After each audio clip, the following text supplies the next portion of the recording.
Okay, babies, it's that time again. Yeah, bedhead. All right, so what's happening? I'll tell you what's happening. The Holy Spirit of God, Jesus, is just blessing me this morning, just making me feel comforted,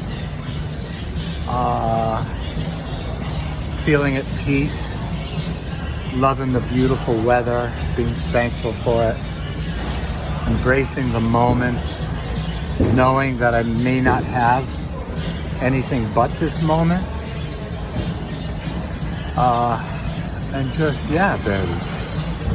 Just soaking in the moment and loving every bit of it and feeling thankful that I'm alive and have a relationship with God through Jesus. Big sigh, feeling great. Oh yeah, baby. And the reason I bring that up is because I'm trying to give you snapshots into my life. That's why I give you these 10-minute windows into what's going on with me. And I try not to be too concerned about it because I feel like it's more evidence of the power and residence of Jesus in me and of his ascendant nature in all of the universe. If you see me even in my weak spots, because in my weakness then you get to see his strength. Whereas if I wait for a moment where I think I'm going to be able to perform correctly and do my best for you, then I feel like you and I are missing the point, which is you to be encouraged about an average person. All right, well, let's be honest, I am not average. But just any old moment in my life, let's put it that way, you can see the evidence of Jesus. So anyway, that's why I do it the way I do it, in case you were wondering. And relatedly, that's why for years I couldn't stand setting foot in any church, is because it was so immediately obvious that the philosophy I just gave you is not operating there. Why? Because you can see evidence of huge production, huge planning, huge performance-based stuff, huge attention to how things appear and how to say things just right, and to say things that have been rehearsed, that have been successful by whatever metric in the past. All that nonsense. It has nothing to do with God, has nothing to do with the Holy Spirit, has nothing to do with Jesus, and actually is the very hindrance that keeps people from being free. And so the leadership is actually the biggest obstacle to the release and healing of millions of lives. Yeah, baby. So, unfortunately, because of that, had a little too many almonds this morning. Found them on sale at Big Wire. Just inhaled the whole package, which isn't usual for me because I'm in a financial problem right now, so I'm not spending extra money on $2.50 for almonds. So I'm not complaining, I'm just telling you why I just devoured the whole package, because I'm not used to it. But anyway, getting back to this, I forgot where I was. Anyway, it's just the movement of God. It's the movement of the Spirit. You got to find yourself in the movement of God's Spirit. And I'm saying all this because I want to encourage you, because I know some of you may be thinking, like, I don't get that in my life, you know? You might say, like, you have this leading of the Holy Spirit, I don't get that. I'm miserable. I've got all these problems. I believe Jesus is the Lord, but I still don't have all this. Hang in there. Because at some point, if you hang in there, he'll surprise you one day and show you how gracious he can be. But he's not likely to do that if you don't hang in there. So that's kind of, I always wondered about this verse in the Bible where Jesus tells a story in the Gospels about some guy keeps banging on his friend's door late at night to get some food to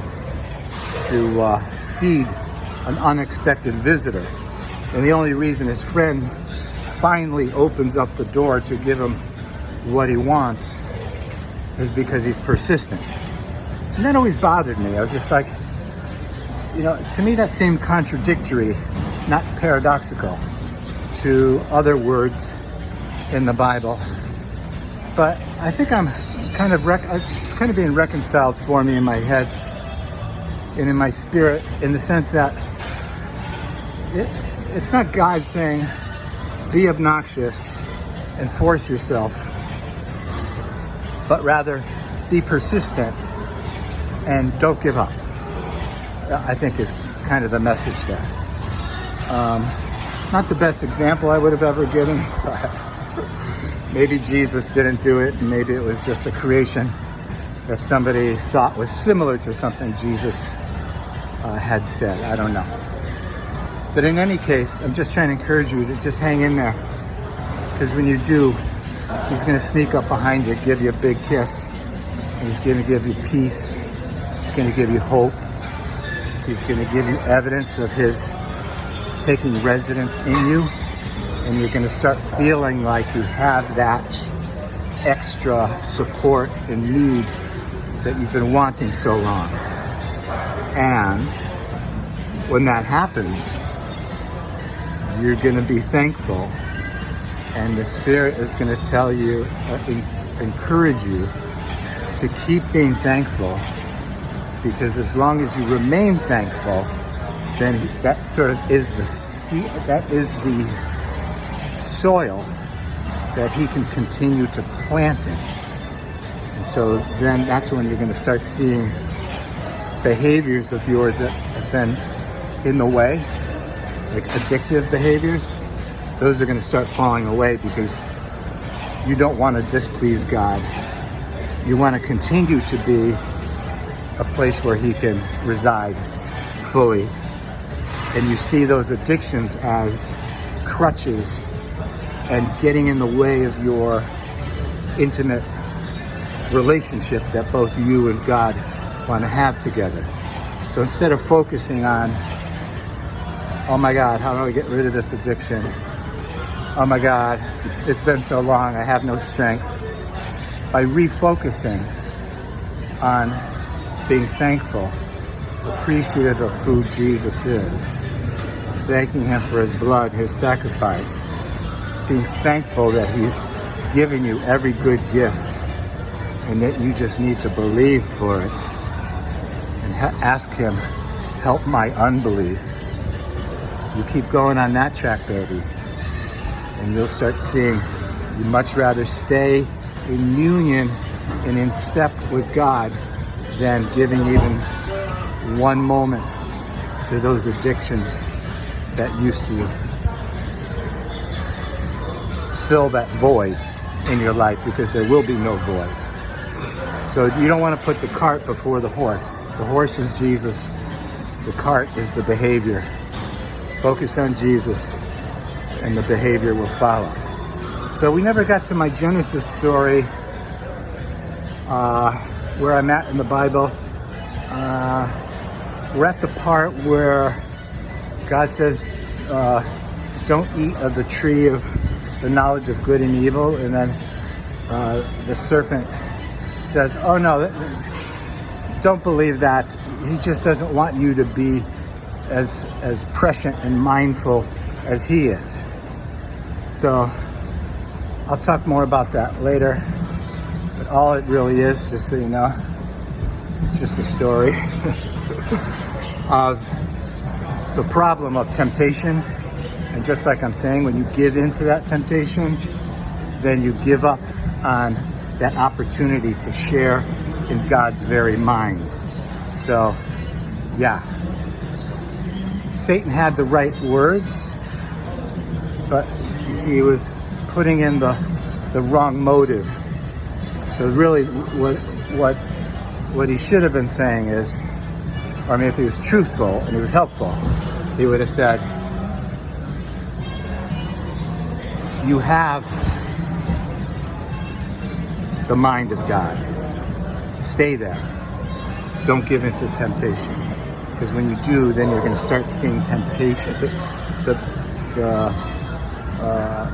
temporary benefits of what temptation gives as somewhat of a substitute for being in relationship with God, and that just can never be. So anyway, obviously we'll circle back on this. Love you, babies.